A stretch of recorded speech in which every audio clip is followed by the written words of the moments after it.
No, in this last trip, I found myself talking about something that would happen quite a bit with Sid. And I remember a particular instance of being over in his yard with a group of people, and we're all going, the principal's this, my thinking that, the principal's this, blah, blah, blah, blah. All of a sudden, Sid just said, quit talking about that stuff. What? You know?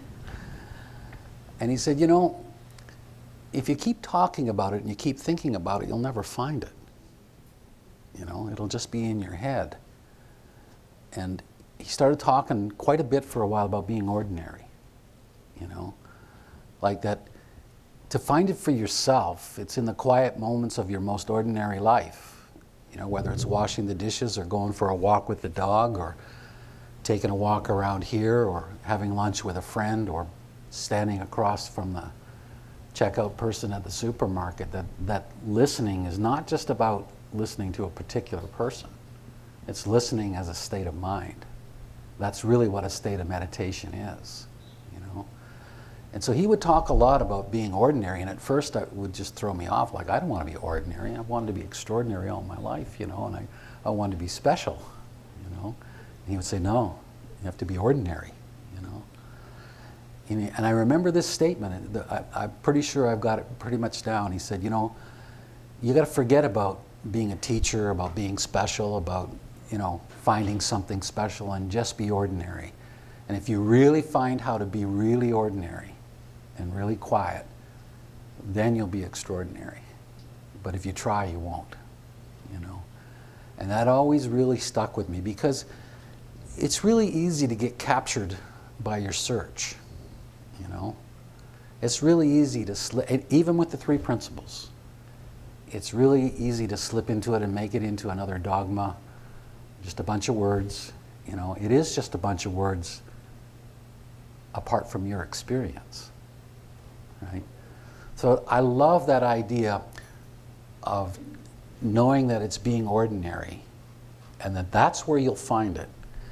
You know, like, you'll have experiences here in the next few days, but I guarantee you that the experience that you'll remember will be, who knows, a few days, a couple of weeks from now, when you're working in your garden or walking your dog, and you'll see that moment. And then you're living it. And it's the living. You know, the title of this program for this version of the school was Sharing from the Inside Out, right? Being in service. Being in service from the inside out, yeah. And see, that's something you can't achieve by thinking, even about the principles. It's a state of mind where you're quiet enough and you're loving whoever's in front of you. You have that really deep listening, and you can't be in service from the inside out without being on the inside. It has to start there.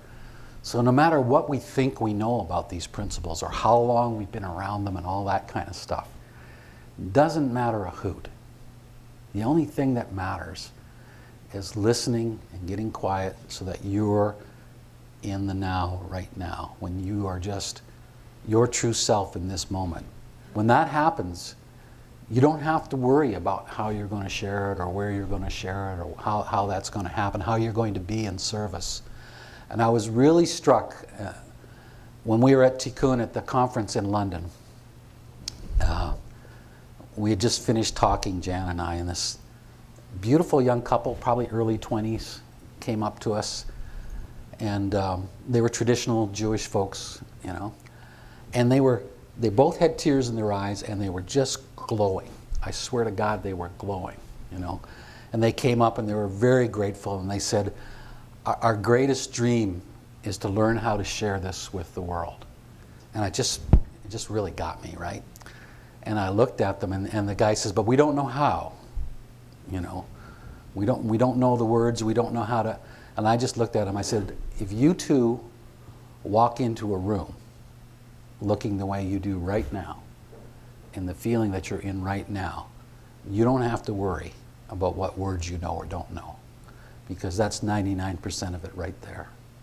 Because they were living it. They were in that incredible feeling. You could just see it radiating off of them, you know. They moved me. they changed me in a couple of seconds. I was like, whoa, you know. And I just knew that that young couple will go out, and whoever they talk to, something will happen. So I think that service from the inside out is a lovely, lovely theme for this.